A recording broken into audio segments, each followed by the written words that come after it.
Collins will win, and if you are in Maine, I ask you not vote for Platner. That's my, if you want like the heart of it, that's my feet firmly planted. Don't vote. Whether you vote for Collins is to me immaterial because it seems like it's a foregone conclusion, but don't vote for Platner.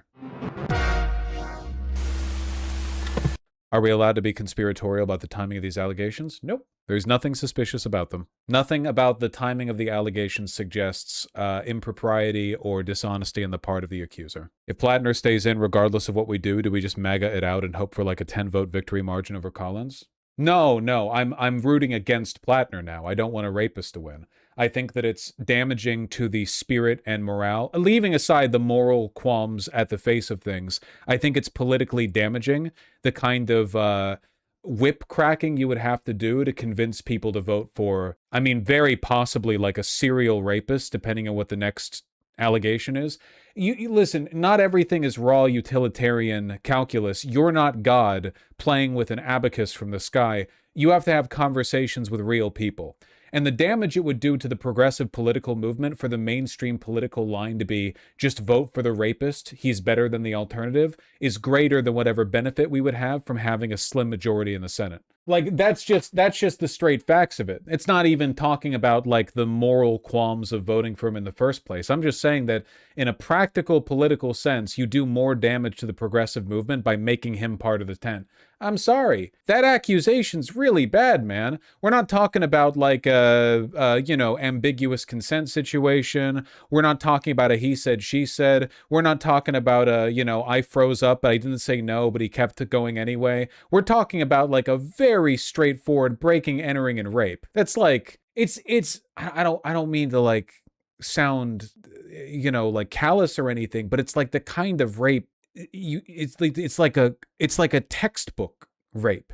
It's like the kind of rape you would invoke in a hypothetical. It's not like there's really not a lot of room for leeway here. So if you look at that and you're like, well, utilitarian calculus, better he win anyway, you're going to have conversations with hundreds or thousands of people, depending on how politically active you are, and it's my job to talk politics, so in my case, that would be a lot of conversations, saying, essentially, yeah, he, like, he breaks into women's houses and rapes them, but, like, it's still better than Collins, and I genuinely think that the political damage of staking out that position is greater than the benefit of having him as a victorious senator, assuming it was even possible, and I don't think it is. I think his loss is guaranteed now.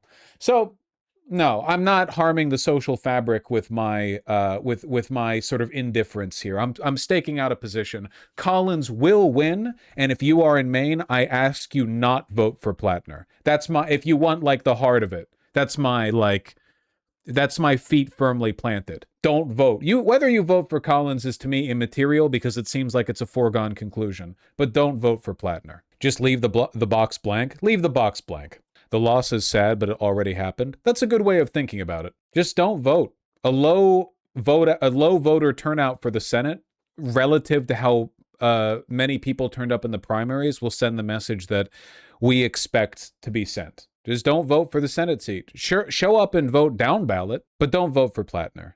Calling this list for who we should call and ask to pick up the mantle. Wikipedia list of people from Maine. Yeah, I mean, we got a lot of options. Honestly, we're spoiled for choice. That's not a good approach. You discourage people to vote. I mean, I just told you to show up and vote down ballot, but don't vote for Platner. That's a terrible take. Platner's still better than Collins. We're running into, like, problems with communication fundamentally here. I've made my case. Whether or not you understand it or agree with it is, to me, an exercise taking place in your mind. I don't know if you understand my argument and merely disagree, or if you don't understand the argument. It's not actually possible for me to know the point of your rejection. I don't know. But it's work you have to do. We start banning these people. I'll ban if I want.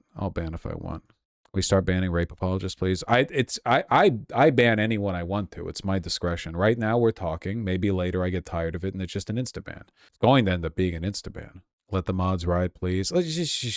They're trying to state his political positions are better than Collins's, but they fail to understand you cannot extricate this from his politics. Also, as I explained so convincingly but a moment ago, there would be serious harm done to the fabric of the progressive movement if progressives convince themselves that they need to include him in the tent and thereby have nonstop the conversation that we should look past the rape. That's not a good conversation to be having. It would do more damage to us than good. It's not worth the Senate seat, but the Senate seat's already lost anyway, so you wouldn't even get any benefit from it. You would just be known as the rape defending group of people for no reason. Also, that's just the utilitarian calculus. The moral calculus is like also rape is bad, in my opinion.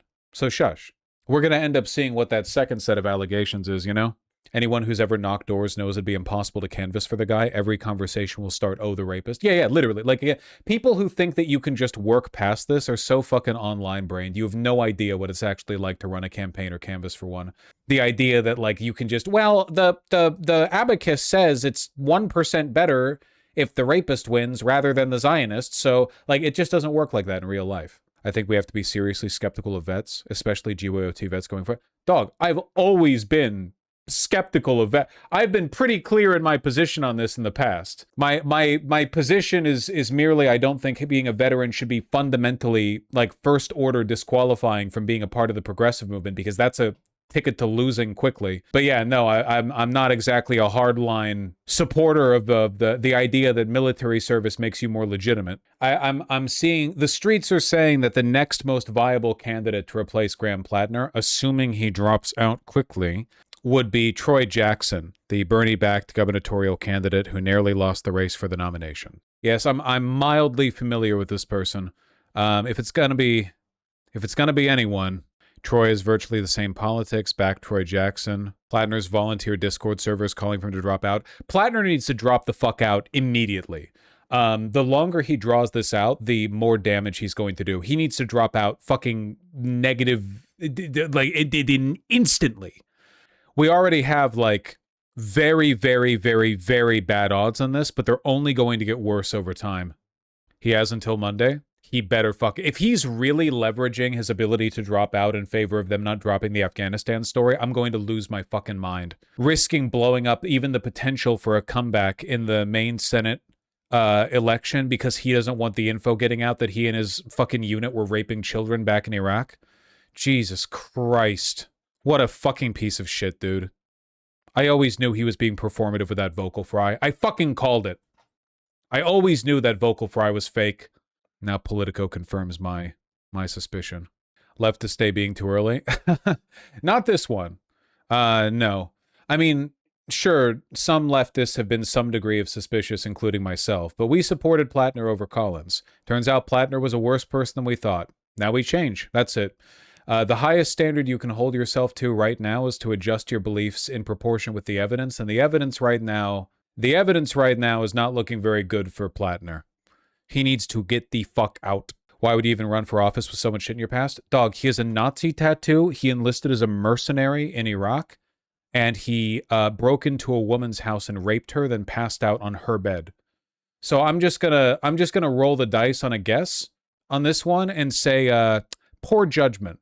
Democrats can still replace him on the ballot, but only if he chooses to drop out before the July 13th deadline outlined in Maine state law. I swear to fucking God. I swear to fucking God, dude. At least it happens sooner rather than later. He needs to drop out. He won the primary. He needs to drop out. He is the only one who can do this. He has to drop out. Quoting Hassan Piker and Emma Vigeland's responses, hey, what about me? I guess Politico didn't want to include a quote of me saying that Platner is, quote, goated at rape. Or the oil futures are more molested than Graham. Yeah, I guess maybe I don't provide as like media friendly of quips. I suppose. Did you watch the Platner video addressing this? You mean the one where he did literally nothing except like he honestly bad vibes off that video, even like regardless of the content of the Politico article. Fucking YouTuber apologies, man.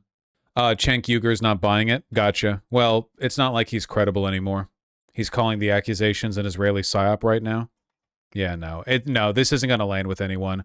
This isn't going to land with anyone. This is too far for basically every progressive. And Republicans support Collins, not Platner. So there's no one for this grift.